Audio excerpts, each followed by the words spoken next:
नमस्कार मित्रांनो, श्री स्वामी आयुर्वेदालयाच्या यूट्यूब व्हिडिओमध्ये मी डॉक्टर उदय कुमार अशोक कोळी सहर्ष स्वागत करत आहे आपलं.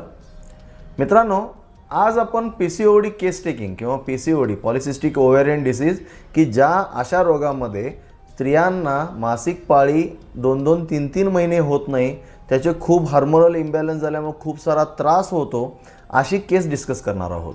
तर झालं काय मित्रांनो, मार्चच्या 15 ते 16 तारखेच्या दरम्यान आमच्याकडे एक अशी केस आली की त्या केसमध्ये ती मुलगीला 2 ते 3 महिने 25 वर्षाची ती मुलगी होती आणि त्या 25 वर्षाच्या मुलगीला 2 ते 3 महिने मासिक पाळी होत नव्हती, मेन्स्ट्रुअल सायकल होत नव्हतं. याला डिलेड मेन्स्ट्रुएशन म्हणतात. त्याच्यानंतर आम्ही काय केलं, आम्ही तिची सोनोग्राफी करून घेतली. या सोनोग्राफीमध्ये आम्हाला असं आढळलं की ती सोनोग्राफी मित्रांनो आम्ही 20 मार्चला करून घेतली. या सोनोग्राफीमध्ये आम्हाला असं आढळलं की तिच्या ज्या ओरी आहेत या बल्की साईजच्या होत्या. बल्की म्हणजे त्यांना थोडी सूज होती, साईजनं मोठ्या झालेल्या, आणि त्याच्यामध्ये जे फॉलिकल्स होते ज्याच्यातून ओम, अंडाशयातून ओम बाहेर पडणं साहजिक गरजेचं होतं, ते पेरिफेरियलला म्हणजे थांबलेले. आणि त्या ओरींची साईज जी होती, एका ओरीची साईज होती ती 4.3 सेंटीमीटर होती आणि एका ओरीची साईज होती ती समथिंग 4.6 सेंटीमीटर होती. ओके, साईज वाढलेली आणि बल्की साईज होती.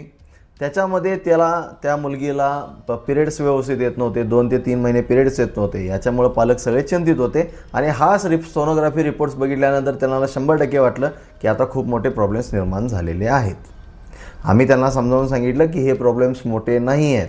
हा सोनोग्राफी रिपोर्ट जो आहे तो तुमचा 1 महिन्याच्या आत चेंज होईल.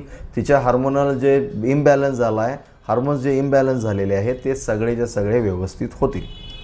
त्याच्यानंतर आम्ही तिला बस्ती चिकित्सा जी आहे आयुर्वेदाची ती सजेस्ट केली आणि सलग 15 दिवस अनुवासन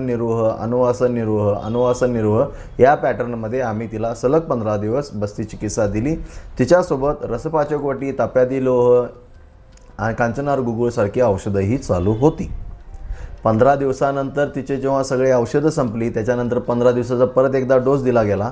म्हणजे 15 दिवस अनुवासन निरोबस्ती देण्यात आली, परत मेडिसिन देण्यात आले. तो 15 दिवसाचं शेड्यूल संपल्यानंतर परत 15 दिवस त्या मुलगीला औषधं देण्यात आली. या 15 दिवस संपल्यानंतर शेवटचे म्हणजे जसा 1 महिना संपला, ती 20 मार्चला जी आपण सोनोग्राफी केलेली तशीच सोनोग्राफी आम्ही 29 एप्रिलला केली. या 29 एप्रिलच्या सोनोग्राफीमध्ये जे आढळलं ते पाहून पालकांना आश्चर्य वाटण्याच्या पलीकडे काहीही झालं नाही.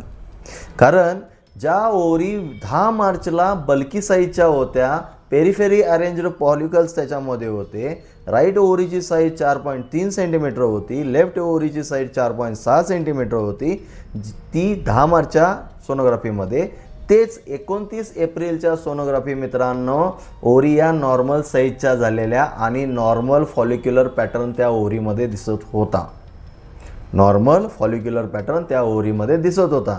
पण त्याच्यापेक्षा आश्चर्याची गोष्ट ही पालकांसाठी होती की जी ओरी 10 मार्चला, जी राईट ओरी 10 मार्चच्या सोनोग्राफीमध्ये 4.4 सेंटीमीटरची होती, ती ओरी 29 एप्रिलच्या सोनोग्राफीमध्ये 3.2 सेंटीमीटरची झाली. जी लेफ्ट ओरी 4.6 सेंटीमीटरची होती ती आता 3.2 सेंटीमीटरची झाली. जवळपास 1 सेंटीमीटरचा फरक, 1 सेंटीमीटरनं त्यांची साईज कमी होऊन त्या नॉर्मल साईजच्या ओरी झाल्या होत्या.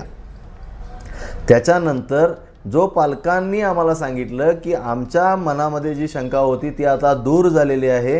पालकांच्या चेहऱ्यावरचा आनंद आणि स्पेशली त्या मुलगीच्या चेहऱ्यावरचा आनंद पाहून आम्हाला जे वाटलं ते, किंवा आम्हाला जेवढा आनंद झाला, मला जेवढा आनंद झाला स्पेशली, तो मी आता कुठल्याही पैशानं मोजू शकत नाही.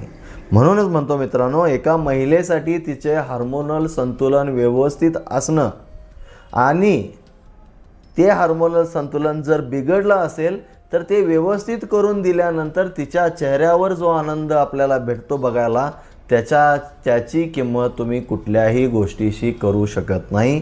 आणि आम्हाला हा आनंद बघायला खूप आवडतो मित्रांनो. तर ही केस होती पॉलिसिस्टिक ओव्हेरियन डिसीजची.